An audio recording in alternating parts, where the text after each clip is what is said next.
Sa Ilocos Sur, inireklamo ang isang guro matapos umunong suntukin at sampalin ang isa niyang estudyante. Ang umunoy pananakit ng guro, nag-iwan pa ng bakas sa ulo ng bata. Nakatutok si Manny Morales ng GMA Ilocos.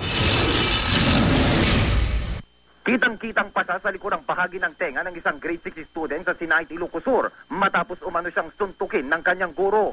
Kwento ni Norman, di niya tunay na pangalan. Nagalit daw ang guro nang di niya buhati ng isang case ng soft drinks na inuutos nito. Tinangka para umano siyang kurutin pero nakaiwas siya. Pero suntok sa gilid ng ulo at sampal naman ang inabot ni Norman matapos habulin daw ng guro. Dinanog na dati ko, ma'am. Ma'am ko, nagtaray, ma'am ko, dinagamatan na, ma'am ko. Dinanog na dati ko na, ma'am, sana sinipat, ma'am.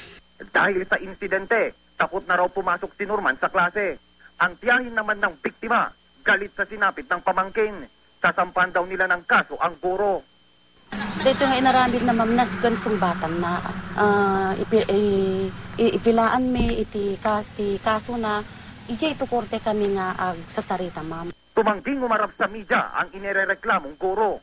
Pero ayon sa prinsipal ng eskwelahan, sinabi raw ng guro na handa siyang harapin ng anumang kasong isasampa sa kanya. Manny Morales, Nakatutok, 24 Oras.